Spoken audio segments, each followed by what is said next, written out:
آج ایک خبر کاشف بھائی مجھے بہت اس خبر کو دیکھ کے دکھ بھی ہوا، شوق بھی ہوا کہ پاکستان کی جو سب سے بڑی چیریٹیز ہیں، جس کے اندر عیدی شامل ہے، جس کے اندر چھیپا شامل ہے، جس کے اندر برنی ٹرسٹ شامل ہے اور دیگر جو چیریٹیز ہیں، رائٹرز نے ایک خبر کی ہے کہ ان کے پاس جا کر انہوں نے چیک کیا کہ آپ کو جو ملنے والی ڈونیشنز ہیں ان کی کیا صورتحال ہے۔ 50% جو ڈونیشنز ہیں ان کے اندر ریڈکشن آ گئی ہے، اور جو لوگ ڈونیشنز جو چیریٹیبل جو ان کی طرف جو جاتے ہیں، لوگوں لینے والے لوگوں کے اندر 50% اضافہ ہو گیا۔ تو آپ کے لیے یہ بڑی چیزیں ٹیلنگ ہیں کہ اس وقت ہمارا معاشرہ کس مقام پر کھڑا ہے، لوگ ان کی زندگی گزارنا اجیرن ہوئی ہوئی ہے، اور یہ اقتدار کی رسا کشی کے اندر یہاں کی جو اشراف ہمارے سیاستدان ہماری یہ باہر نہیں نکل پا رہی ہیں، ان کا عوام سے ڈسکنیکٹ پیدا ہو گیا۔ یہ 22 کروڑ لوگوں کا ملک ہے، ان کے لیے کوئی نہ کوئی راہ متعین کرنی ہے، ان کے لیے ان کی زندگیاں سنوارنی ہے، ان کی زندگیوں کو سنبھال کے رکھنا ہے، اور وہ ہماری ترجیحات میں ابھی شامل نہیں ہے۔ کوئی مجھے دنیا کا ایک ملک دکھا دیں کہ جہاں پر آپ کے پاس پولیٹیکل انسٹیبلٹی ہو اور ساتھ وہاں پر اکنامک سٹیبلٹی ہو، یہ ہو ہی نہیں سکتا۔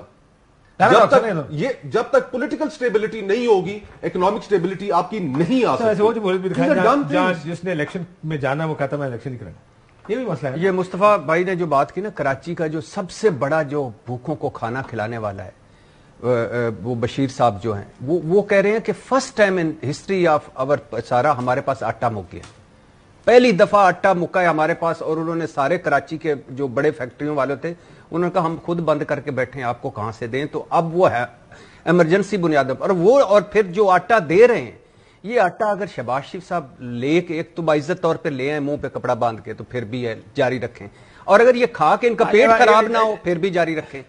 تو یہ دیکھیں حالات عجیب و غریب حالات ہیں۔ ہمارا ہم یہاں تک پہنچے، ایک تو اور پھر آئی ایم ایف نہیں مان رہا، مسلسل خزانہ اپنے لوگوں سے جھوٹ بولنے کے بعد، اور سب حکومتوں نے جھوٹ بولا۔ ہاں لیٹس بی آنیسٹ، یہ آسان ترین کام ہے جی، فلانا کپڑا بن کے لائے تھے، فلانا کپڑا کھول کے لائے۔ اس ملک کو یہاں تک آنا ہی تھا کیونکہ ہم نے کو ڈینٹنگ پینٹنگ کر کے کسی طرح ہم نے چلا دیا کام، جو فیصلے کرنے چاہیے تھے معاشی ہم نے نہیں کیے، اور اس کی وجہ سے یہ آنا تھا سر۔ لیکن سب لوگ کہہ رہے تھے یہ آئے گا، وہ آ گئی ہے۔ لیکن سر جو فاضل منصور بھائی نے کہا، فار ایگزامپل اسحاق ڈار ناکام ہو جاتے ہیں، کوئی نہیں، آئی ایم ایف نہیں مان رہا، کوئی نہیں، آپ کی نواز شریف صاحب کی تجربہ کار ٹیم فیل ہو گئی، شہباز سپیڈ فیل ہو گئی، اسحاق ڈار فیل ہو گئے، وہ تو ٹھیک ہے، آپ نے بلدیاتی انتخابات نہیں کروائے، وہ بھی ٹھیک ہے۔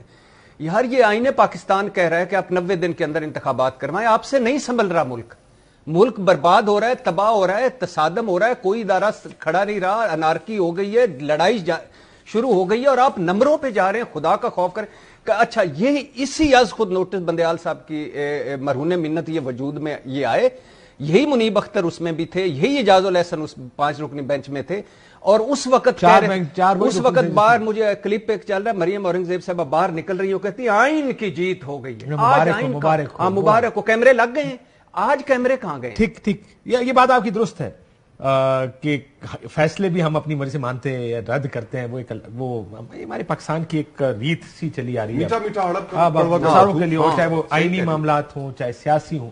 لیکن منصور مسئلہ یہ ہے کہ الیکشنز تو پھر ہونے ہی ہے نا، الیکشن سے کیسے بھاگ رہے ہیں؟ پرابلم یہ ہے کہ کچھ چیزیں ہوتی جو آئینی ہوتی ہیں، جس کچھ چیزوں سے تو آپ بھاگ سکتے ہیں، you can run away from certain things. Election سے میرے خیال میں حکومت کے اکتوبر میں نہیں کروا رہی سر، اکتوبر میں الیکشن، میں اگلا سوال پوچھتا ہوں کہ اکتوبر میں ہو جائیں گے؟ اچھا ویسے بٹی صاحب کے پاس نا یہ والی خصوصیات ہیں جو شاید صرف چیف کے پاس ہیں کہ پریڈکٹ بھی کر سکتے ہیں اتنی دور سے کہ تب بھی نہیں، میں دور نہیں بیٹھا ہوا، قریب بیٹھا ہوں اس وقت، آپ لاہور میں، میں اسلام آباد میں ہوں، اور آپ کی اگر چی گویرا اور ٹرمپ کے بارے میں آپ نے بتا دیا تھا فرد جرم لگی ہے، وہ ہم نے مان لیا تھا، ہماری بھی مان لے، کوئی بات نہیں، تعریف کرنا پہ ہیں منصور بھائی وہ کہہ رہے ہیں میں 100 تاڑیاں بنی ہے، میری بھی مان لو، اور مجھے پتا ہے آج کل آپ آن ایئر کہتے ہیں کہ میرے مجھ سے زیادہ کوئی نہیں جانتا، مجھے پتا ہے، میں سارا جانتا ہوں، آپ سے ہمارا بھی سن لیجیے، ہم غریبوں کی بھی سن لیجیے، اندر بیٹھا ہوا ہوں، اکتوبر میں الیکشن ہوتے نظر نہیں آ رہے۔ سر میں اس بات پہ ارشاد بٹی سے اتفاق کرتا ہوں، میرا دیکھیں پولیٹیکل انالیسز ہے، میری انفارمیشن نہیں، اگر اکتوبر میں الیکشن ہونے ہونا تو 2-3 مہینے آگے پیچھے کرنے کے لیے بیٹھا جا سکتا ہے، for a politician it is not a problem. آپ یہ دیکھیں کہ پچھلے 3 سے 4 دن میں 5 دن میں ہر پولیٹیشین نے مذاکرات سے صاف انکار کر دیا ہے، پی ڈی ایم کی جانب سے نہیں بیٹھیں گے، نہیں کاشف صاحب، کیونکہ وہ اکتوبر میں بھی الیکشن نہیں چاہتے نا sir, it is shameful, it is absolutely shameful. اگر اس پہ یہ کہا جائے کہ جناب آپ نے 90 دن میں الیکشن نہیں کرانے اور جو ڈیٹ دے دی ہے سپریم کورٹ نے آپ اس پہ نہیں کروانا چاہ رہے. اس میں کوئی دو رائے نہیں ہے. بٹ تھوڑی سی جو میں تھوڑا سا اختلاف کرنا چاہوں گا اس بات سے, جس طریقے سے یہ کیس چلا ہے, جو پورا جوڈیشل پروسیس اپنایا گیا ہے, اس کے اوپر جو ریزرویشنز ہیں that could have been avoided. ایسا نہیں ہے کہ جناب بڑے صحیح طریقے سے ہوا ہے. 9 رکنی بینچ سے ہم کرتے کرتے 3 کے اوپر آ گئے. میں پھر بھی کہوں گا چیف جسٹس کا استحقاق ہے, وہی ان کے رائٹ ان کے پاس ہے. میں آج بھی کہتا ہوں انہوں نے ڈیسیجن دی ہے, 3-0 کا ڈیسیجن ایکسیپٹیبل, دیٹس فائن, لیکن اس کو اوائڈ کیا جا سکتا تھا. اس کو بے شک میں کہتا ہوں فل کورٹ آ جاتا, فل کورٹ 8-7 سے ڈیسیجن دے دیتا, تب بھی ٹھیک تھا, لیکن کم از کم منہ بند ہو جاتے. یہ اس قسم کی جو انگلیاں اٹھائی جا رہی ہیں, کیچڑ اچھالنے کی کوشش کی جا رہی ہے, اس کے بعد کوئی کسی قسم کی ریزن نہ رہتی, تو یہ نہیں آپ کہہ سکتے کم از کم کہ جی جو کچھ ہوا جس طرح ہوا بالکل ٹھیک ہوا, لیکن چلے اب ہو گیا, آ گئی ڈیٹ, کروائیں اب الیکشنز. یہ جو آپ جوڈیشل پروسیس کی بات کر رہے ہیں, بہتر ہوتا ہائی کورٹ آلریڈی ایک فیصلہ دے چکی تھی, اور وہ فیصلہ یہی تھا الیکشن کی تاریخ دیں, الیکشن 90 دن کے اندر ہونے ہیں. یہ ہائی کورٹ فیصلہ دے چکی تھی, اپیل تھی, یہ پابند کیا جا سکتا تھا. ایک جج صاحب نے اپنے نوٹ میں لکھا ہے کہ ان کو پابند کرے, 3 دن کے اندر فیصلہ کرے. لیکن کاشف بھائی کیسی باتیں کرتے ہیں, بریک کے بات کر لیتے ہیں. آپ کو میرا خیال ہے یہ جوڈیشل پروسیس کے اوپر, یعنی یہ جوڈیشل پروسیس پہ یہاں تک نوبت پہنچی کیوں؟ آئین میں لکھا ہوا ہے 2 اسمبلیاں ٹوٹی, آپ کہہ رہے تھے اسمبلیاں توڑو ہم الیکشن کروا دیں گے, ہم گارنٹی دیتے ہیں. اسمبلیاں ٹوٹتی, ملک الیکشن کی طرف جاتا, نہ ہائی کورٹ آتا, نہ الیکشن کمشنر, گورنر, حکمران اتحاد, پہلے سیاسی بحران بنایا, پھر آئینی بحران بنایا, پھر عدالتی بحران. آپ یہ کہہ رہے ہیں کہ عدالت بنانے کی ضرورت کیوں پڑی؟ کیوں چاہیے 9 رکنی 5 رکنی؟ میں ذرا بریک پہ جا رہا ہوں, بریک کے بعد یہ نقطہ ان کا یہ ہے کہ عدالت کیوں ہے, جب آئین کہتا ہے 90 دن میں الیکشن کرانے ہیں. Imran has outsmarted you to dissolve assemblies, now go for elections. اب آپ کے پاس چارہ نہیں ہے تو کیوں ضرورت پڑے کسی آئین اور قانون کی.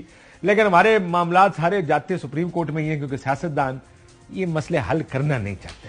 وہ چاہتے ہیں لڑیں گے, مریں گے, آئین پر نہیں چلیں گے.